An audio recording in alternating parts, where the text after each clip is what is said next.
Bismillahirrahmanirrahim. Alhamdulillahirabbil alamin. Allahumma shalli ala sayyidina Muhammad wa ala alihi wa sahbihi wa dzurriyyatihi wa man tabi wa ummatihi ajmain. Assalamualaikum warahmatullahi wabarakatuh. Waalaikumsalam warahmatullahi wabarakatuh. Rabbi zidni ilma warzuqni fahma. Rabbi ishrah li sadri wa yassir li amri wahlul 'uqdatam min lisani yafqahu qawli. Amin ya rabbal alamin. Kepada hadirin jamaah Masjid Al-Asta, khususnya anggota Al-Asta yang saya hormati, yang saya sayangi, yang dirahmati Allah SWT, pada hari ini tanggal 23 Februari 2024 dari Jumat, saya akan menyampaikan tentang materi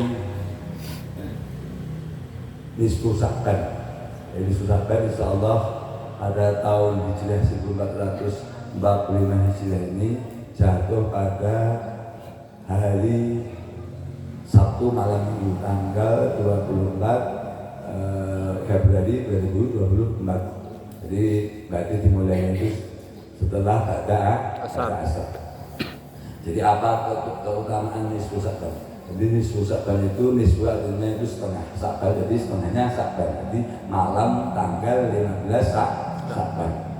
Jadi pada tanggal malam 15 Sya'ban itu pertama kali pertama adalah Allah menerima laporan setoran amalan kita dari malaikat Roqib Atid dalam satu tahun.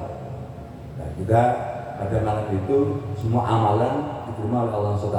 Artinya itu mau baik mau buruk gitu. Nah, makanya diperintahkan oleh Nabi Muhammad SAW untuk berdoa. Jadi husnul khatimah. Husnul khatimah itu jadi penghabisan yang baik. Pada saat malam amalan kita disetorkan oleh malaikat Roqib dan Atid itu, kita dalam keadaan sedang beribadah. Itu kan. Jadi pertama adalah pada malam itu diterimanya laporan semua amalan perbuatan kita dalam satu tahun. Yang berikutnya adalah pada malam itu malam istijabah. Jadi malam istijabah itu satu adalah malam Nisfu Sya'ban. Itu kedua, seluruh malam Ramadan. Seluruh malam Ramadan itu dari malam tanggal 1 sampai akhir Ramadan itu semuanya istijabah. Ya, tapi khususkan ada malam Lailatul Qadar yang tidak pernah kita tahu kapan waktunya. Tapi intinya kalau malam Ramadan itu dari malam tanggal 1 sampai terakhir itu sebenarnya malam istijabah. Dan kemudian malam 1 Rajab, tanggal 1 Rajab saya kira saya sampaikan, malam tanggal 1 Rajab itu istijabah. Kemudian malam tanggal 1 Syawal. 1 Syawal itu ketika takbiran itu apapun doa dikabulkan. Kemudian malam Idul Adha itu adalah malam-malam istijabah.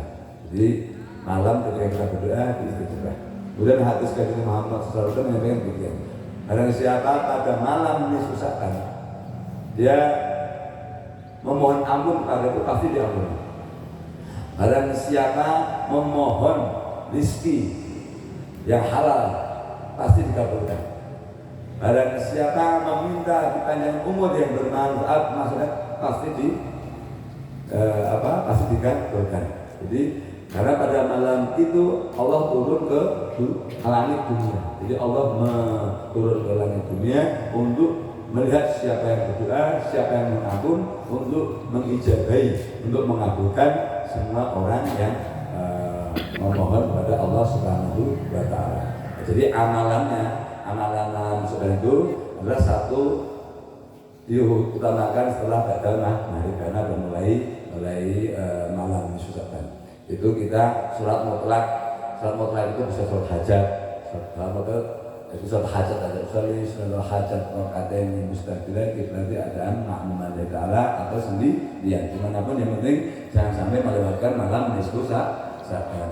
Kemudian kita surat itu bacaannya suratannya bebas mau apapun, tapi kalau surat hajat itu kalau enggak kul ya ayyuhal kafirun 10 kali pada rakaat pertama atau kul dan kulullah 10 kali pada rakaat kedua. Tapi kalau jamaah karena kecapean, saya ngambil di pertengahan, ngambil ayat kursi di rakaat pertama, kemudian inna anzalnahu di rakaat kedua setelah badal membaca surat Al-Fatihah. Kemudian atau sholat tasbih. Tapi sholat tasbih sama sekali kurang semuanya. Jadi membaca tasbih kalau lebih sekitar 300 dalam itu. Membaca qul huwallah 20 kali, kuliah 20 kali dan tercapai. Kalau enggak sholat tasbih. Tapi sholat tasbih itu memang disarankan. Jadi artinya dalam seumur hidup itu minimal kita sholat tasbih sekali. Kita pernah, seingat saya kita pernah sholat tasbih.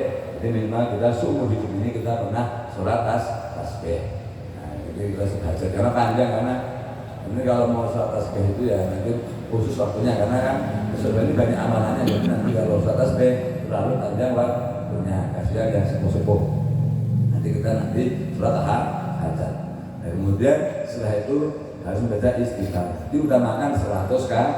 Nah, apa hadisnya? Ketika Nabi Muhammad SAW itu memerintahkan dirinya sendiri itu beristighfar minimal dalam sehari semalam 100 kali biasanya. Jadi satu lingkaran tasbih. Nah, itu nanti 100 kali istighfar, kemudian membaca tasbih disebutkan Allah Subhanallah wa bihamdihi subhanallahil azim 100 kali. Kemudian setelah itu membaca sholawat. Ini sholawat paling penting. Kenapa? Karena menjadi wasilah doa. Wasilah doa itu artinya apa? Penghantar doa kita. Tanpa sholat sama doa kita terhijab di langit kedua. Tidak sampai kepada Allah Subhanahu wa Ta'ala. Terhijab itu terhalang. Makanya kan itu juga saya Allahumma inni as'aluka. Ya Allah bilah kami Antusalli berkat berselawat Antusalli ala habibika atas kekasihmu wa nabiyuka dan nabimu Muhammad rahmatan lil alamin Muhammad rahmat seluruh alam karena berilah rahmat selawat itu juga selawat namanya ya benar bisa astajib ya Allah kabulallah di jami'i da'awatana semua doa kami wal hajatana dan semua hajat kami li jami'i da'awatana dan doa kami wal hayatana. Jadi ada hajatana, ada hayatana dan kehidupan kami. Karena di dunia ada empat alam, alam rahim sudah, kemudian alam dunia, ini alam barzah, kemudian alam akhirat.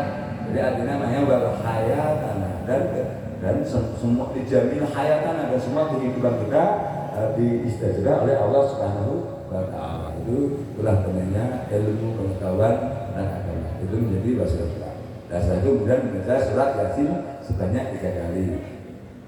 Setelah 3 kali usahakan membawa air masing-masing, air aqua yang besar. Kemudian dibuka. Bagaimana itu? Itu semua zat, semua barang benda itu kalau dibacakan kalimat thayyibah itu ada karomahnya. Kenapa air? Karena air itu kehidupan air.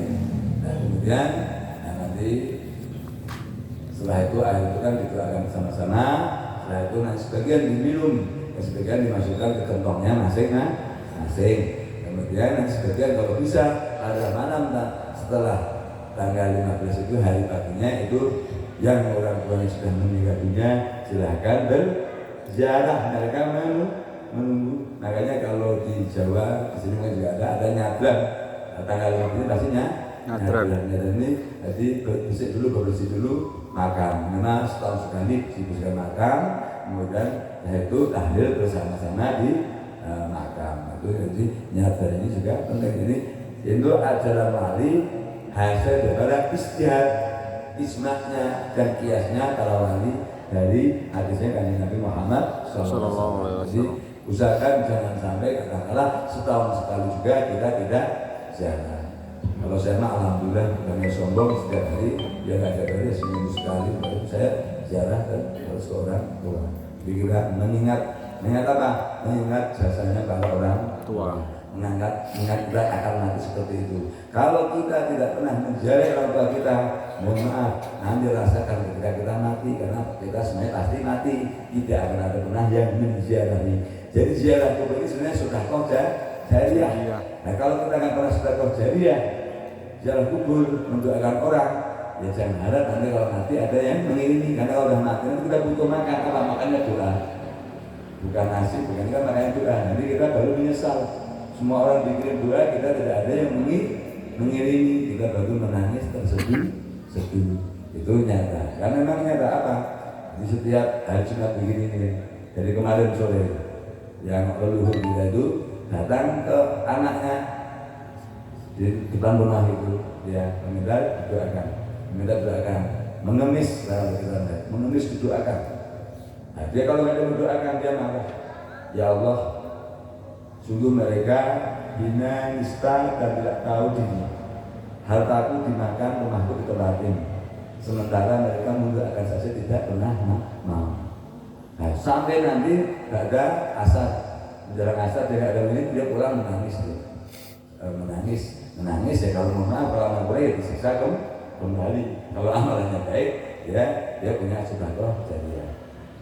Maka daripada itu minimal jangan sampai setahun sekali kita tidak ziarah kubur. Jadi itu ajarannya kan Muhammad SAW yang dibudayakan di Indonesia. Nyadran, menyusahkan dan sebagainya ini hal malam menyusahkan itu malamnya namanya malam baroh, di malam yang sangat mulia. Jadi levelnya itu setelah malam Lailatul Qadar, malam menyusahkan. Ini namanya membaca Yasin 3 kali. Tujuan atau niatan membaca Yasin itu yang pertama kali adalah membaca Yasin dengan tujuan kita memohon kepada Allah keselamatan dan panjang umur, jauh dari bala dunia dan akhirat. Itu pada saat Yasin yang pertama.